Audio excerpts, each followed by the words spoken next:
welcome to Between Two Wings. I'm your host, Emily Norman, and today we have ForeFlight's own with us, Adrian Tegler, who is an airline pilot based in Toronto and is a member of our pilot support team for 9 years. Will you just tell us a little bit about what it means to be part of the pilot support team and just what you do? Sure. And thanks for having me on. So to be part of the pilot support team at ForeFlight, you need to be a pilot to start. We're all pilots on the team.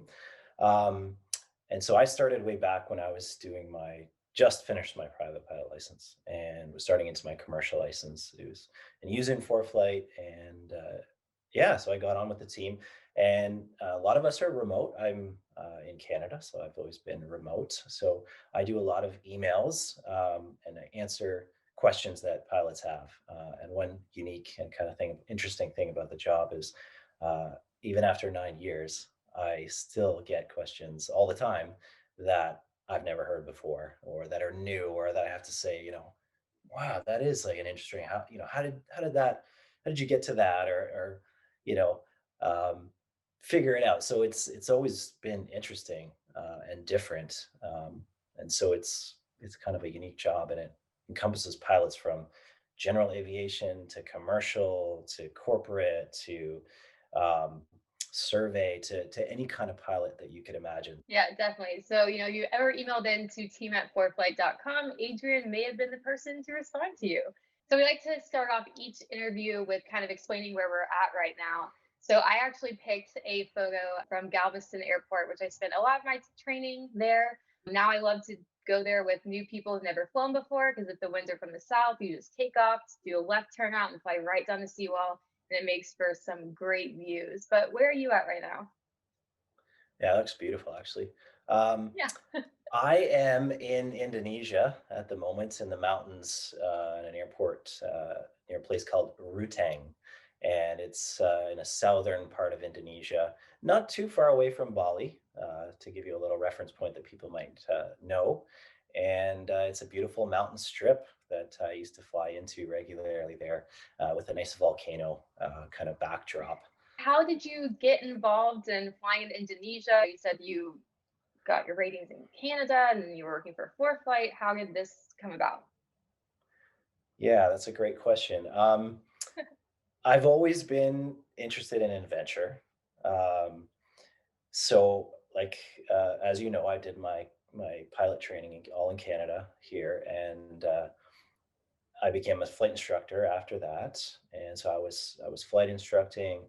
It was kind of the classic Canadian winter scene where it's difficult to fly because there's always low cloud and you can get into icing, and so not a lot going on. And I was a little bit bored and kind of wanting more. And just kind of fluke, one of the pilots that was flying over in Indonesia came back to do his recurrent training, because you always have to keep your home license current. So he came in, and I was working in the flight center, and he started talking about his experiences over in Indonesia, and telling me about the job and showing me videos and pictures, and I was so hooked right away.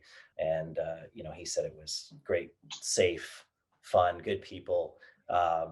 So kind of met all my criteria, and so I applied.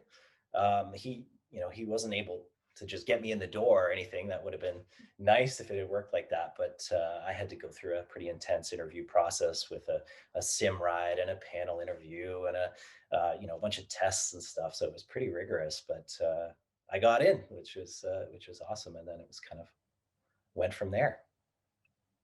I can imagine. So, how different was that going from being a flight instructor to not just getting, your first kind of, commercial flying job, but in a whole different country? Like, what was that process even like? Yeah, for sure. It was completely different. Obviously, a completely different environment.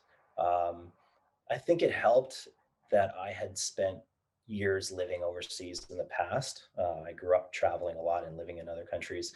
So I think I had a good base just of, knowing that it was going to be totally different. I think that when they hire pilots, they are really looking for people that'll be able to adapt, because, you know, if you're not used to it, it's just everything's different. The food is completely different. The environment is completely different. You might not have all the kind of the things that here that are so easy. The power will go off and the water won't you won't have water to take a shower, and it's a million degrees and all this kind of stuff. So it was nice that I had a bit of that background in travel already, and so I loved it. I went over to Indonesia, and it was completely different, but usually different is often exciting. And in terms of the flying, that was obviously quite new to me. I think the first thing that I noticed, I remember from my first flight, is air traffic control is completely different.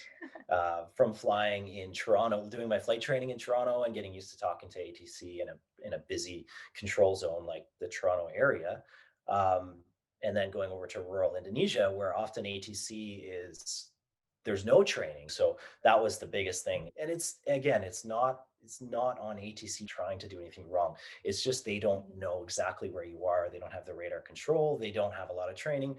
You get the hang of it, obviously, and you get used to the slang or the terminology. They always have good intentions, but it's just that disconnect there.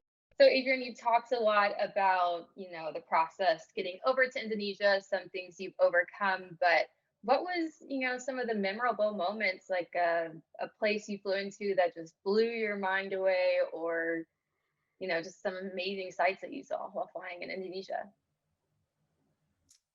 I could go on and on. I think about all the sites and the places that we flew into, and it's probably one of the most beautiful countries to fly in, and it's probably one of the last frontiers for flying, you could say, because some of the places that we would fly into, especially in Papua, Indonesia, on the eastern side of the islands, you're flying into these mountain strips where there's indigenous Papuan people that are living in the mountains like they have for hundreds of years. So you're landing in the mountains, and the people are coming out to greet you, and they're wearing almost nothing, which is their traditional dress, and they've got their bows and arrows that they still use, and they've got the pig tusks in their nose, and they're just incredible. And it's like looking at a culture that hasn't changed in so long, and they still live that way, and amazing people.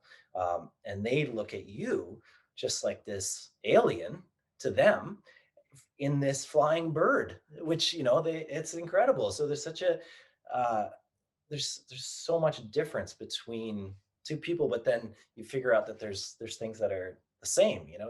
You're both you know have the same kinds of you're both human and have this feelings, and you can find these interesting ways to connect with these people that are so different. So that's definitely one of the most memorable things, is just connecting with these different types of people and seeing these cultures and ways of life that are so incredibly different to what I ever imagined or whatever I saw or experienced growing up in Canada. Um, yeah, it just being able to take off and fly by a volcano that's smoking. And then on the return flight, we look in the horizon, and there's this giant black cloud that's come up because the volcano has erupted. And these volcanoes will erupt, or at least do small eruptions continuously. So it's not uncommon, and it's not very dangerous. We just go on the upside of the eruption, because obviously you don't want to fly anywhere in the ash, because that can affect the engine. But you're just flying by this volcano that's just erupted, and you're looking at this thing and the cloud coming out of it, and just that awe of this huge thing, and flying right by it, and seeing those kind of sights is pretty incredible.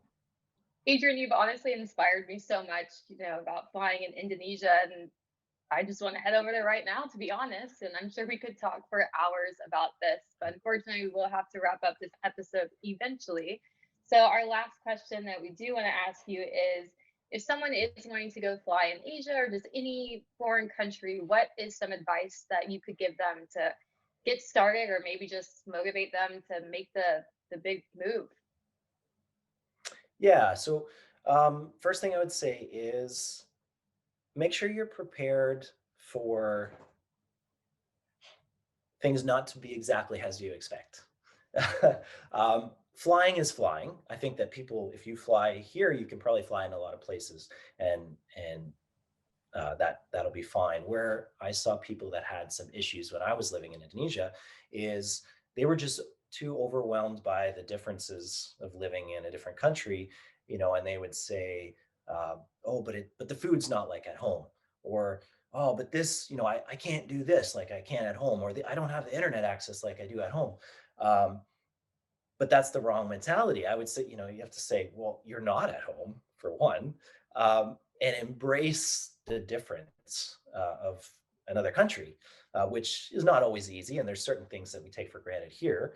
But I would say, yeah, for pilots that want to fly in a totally different place, different country, like Indonesia, if you're from North America or Europe, um, yeah, just be open minded and ready to kind of embrace different culture and different food and just different ideas. And if you're open minded and you can go with the flow, I think you'll be golden. Um, and the flying will kind of come together if you've got those first things going. Well, there you go. Adrian, thank you so much for taking the time to talk with us today. And thank you everyone for tuning into this episode of Between Two Wings. We cannot wait to see you next time.